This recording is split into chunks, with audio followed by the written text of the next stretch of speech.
అండి ఈరోజు నేను కర్రీ చేస్తున్నానండి. వంకాయ బంగాళదుంప టమాటా కర్రీ చేస్తున్నాను. ఆయిల్ హీట్ ఎక్కాక చిటికెడు పసుపు ఆయిల్ వేయాలండి. ఆనియన్స్ వేయాలండి.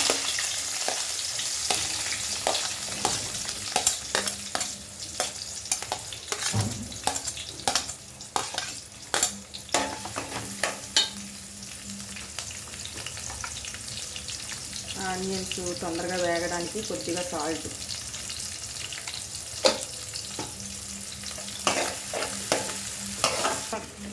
ఆనియన్స్ వేగేయండి. నెక్స్ట్ టమాటాతో పాటు బంగాళదుంపలు కూడా వేసుకోవాలండి. కొద్దిగా మగ్గాలి కదా.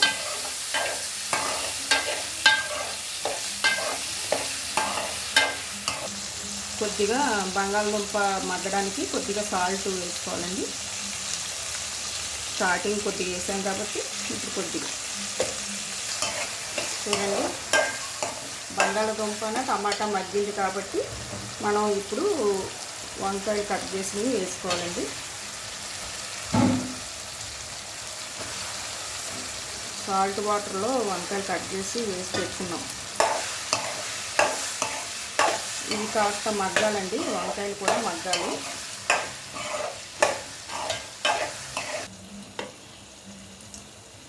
కర్రీ మగ్గిందండి. కొద్దిగా మనం కారం వేసుకోవాలండి, సరిపడినంత కారం.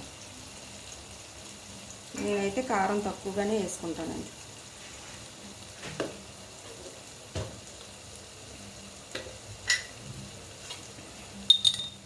కొద్దిగా ధనియాల పౌడర్,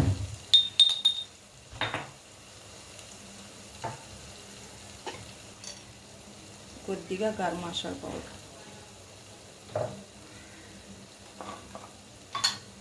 ఇది కర్రీస్లో స్పెషల్ అండి. ఇది కర్రీకి మంచి స్పెషల్గా ఉంటుంది. కర్రీ బాగుంటుంది, మంచి టేస్టీ కూడా వస్తుంది. జీరా మెంతులు పౌడర్ చేసిందండి. డ్రై చేసి పౌడర్ కొట్టాలి. చాలా బాగుంటుందండి. అన్ని కర్రీస్లో కూడా వేసుకోవచ్చు. మంచి టేస్టీగా వస్తుంది కర్రీ.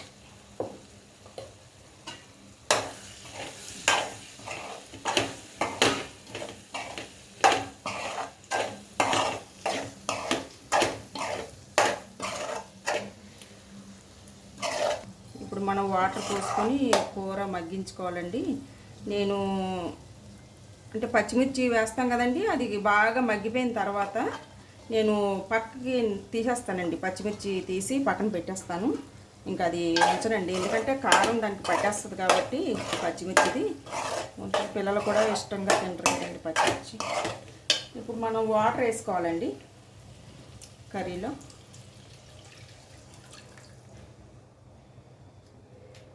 సరిపడినంత వాటర్ వేసుకొని కూర ఒకసారి కడిగిపెట్టాలి, కలపాలండి.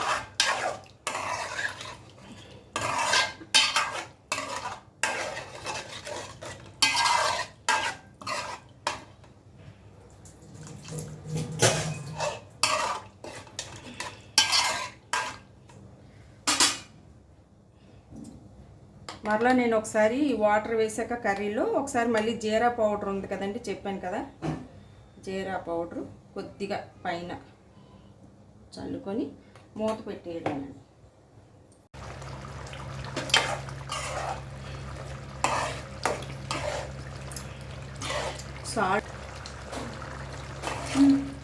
సాల్ట్ సరిపోయిందో లేదో ఒకసారి చూసుకుందామండి.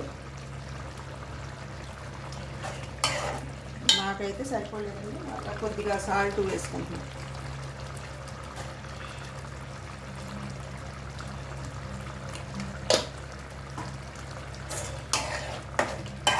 ఇంకా బాగా ఉడకాలండి, మగ్గాలి.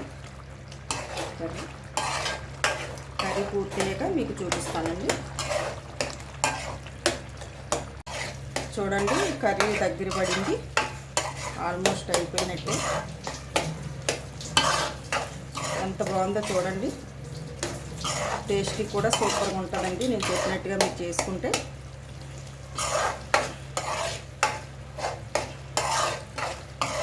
నేను బౌల్లో వేసి మీకు చూపిస్తాను. కర్రీ పూర్తిగా అయిపోయి వచ్చింది చూడండి.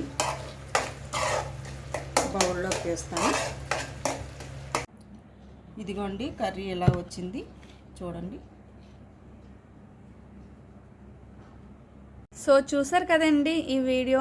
మీకు నచ్చినట్టయితే లైక్ చేసి, షేర్ చేసి, సబ్స్క్రైబ్ చేయండి. Thank you.